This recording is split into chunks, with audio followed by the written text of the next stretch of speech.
Before we get started, we'd really like to hit 200k subscribers very soon, so if you haven't already, then please hit that little bell icon to help us deliver one video a month for the rest of 2023.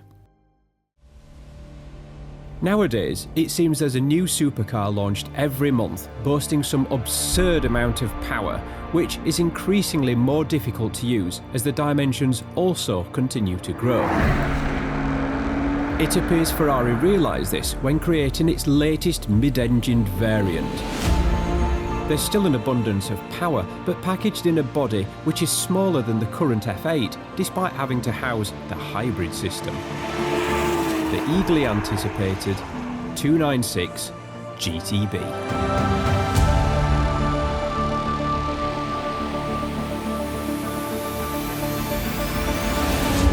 It's the first Ferrari road car to be powered with a V6 engine in 48 years. I am actually quite surprised that this didn't carry the Dino name, following on from the last V6 Ferraris, the 206 and later 246 Dino. The name coming about from Enzo's son, Dino Ferrari, who came up with the idea of using V6 engines in the F2 cars as early as 1955.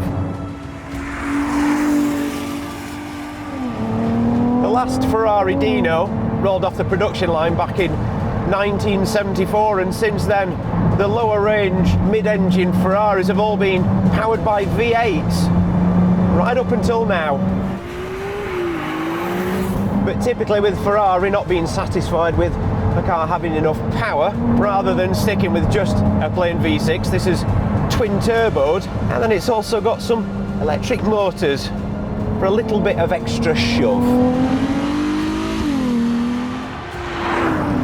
Now that does mean, like the SF90, this Ferrari can be driven in hybrid mode. We can go full electric and it's really nice and quiet.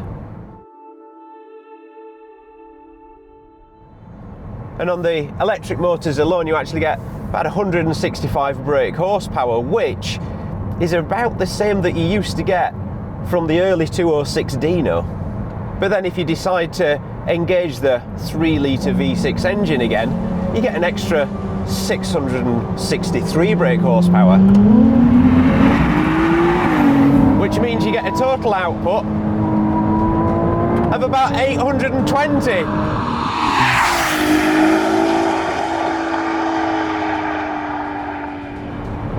It'll get from 0 to 62 in 2.9 seconds, 124, 7.3 seconds. And it'll carry on accelerating all the way to 205.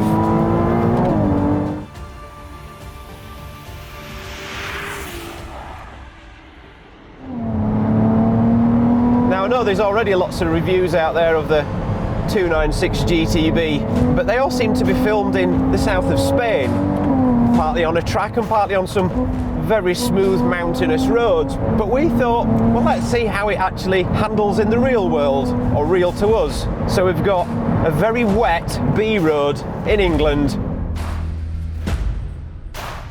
Handling wise, there is stacks of grip. The steering is very, very keen.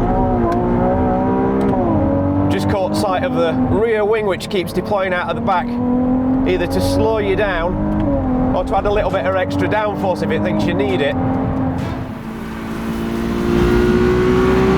The traction control system on this is unbelievable. I've currently got it in Sport, which I think Ferrari call it Sport because they don't want to say normal, because it's a Ferrari. There's no normal mode. It's only Sportio.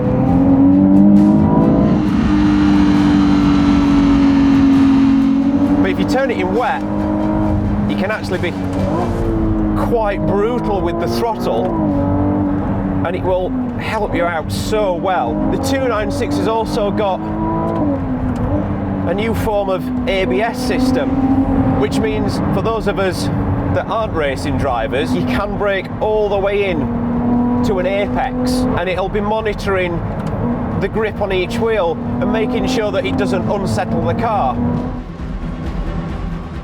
For people like you and me we can look like absolute pros. I love Ferrari's approach to things to make a car exciting. It's like they refuse to go down the route that other car makers are going, almost taking shortcuts, in an effort to make this thing sound as good as it does, especially in here, rather than following the fake noise being plumbed in through speakers. They have this new hot pipe system. Raw noise that's not enhanced in any way by speakers or electronics, that's just coming through this little pipe, and then it's emitting the noise from behind you, where you would expect, through a little grill.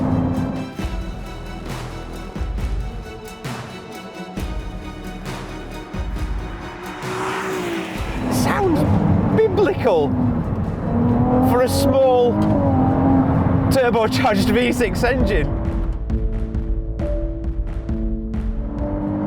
I've got to say that smaller footprint is such a good idea. I've been waiting for Ferrari to make something like this. It's honestly the best car they've made in years.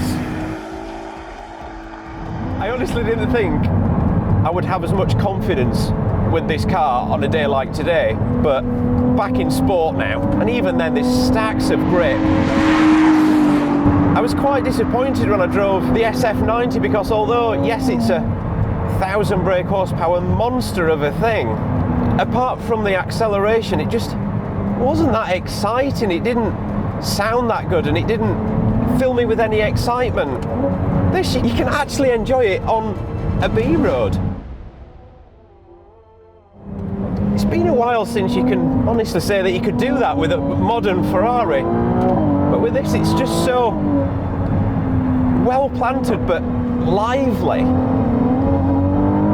Styling wise, I think they've got it pretty much spot on. It could arguably do with a little bit more pizzazz at the front, but I do like the subtle lines. It's got a lovely smooth shape. It's supposed to be based on the 250 LM, which I can see a little bit of that in it, but there's actually quite a few little styling nods to some other Ferraris.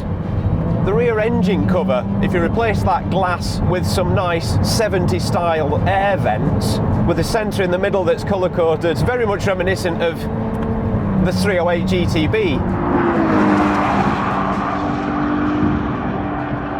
There's the little air ducts just at the back of the roof, maybe a little bit of 512BB in there.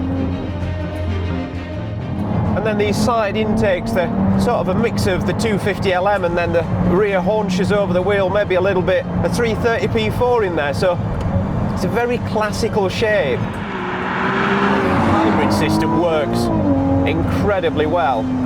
It just fills in any gaps in the torque, so no matter what revs you're at, it'll just fly, but then the car still revs to 8,500 revs. So it sounds like a Ferrari.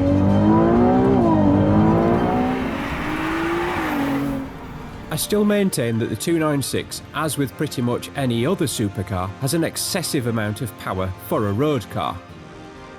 Unlike a lot of other modern supercars, the 296 doesn't feel like all that power has to be deployed to make it exciting. And that for me is the biggest step forward for Ferrari in a long time, getting back that driving magic.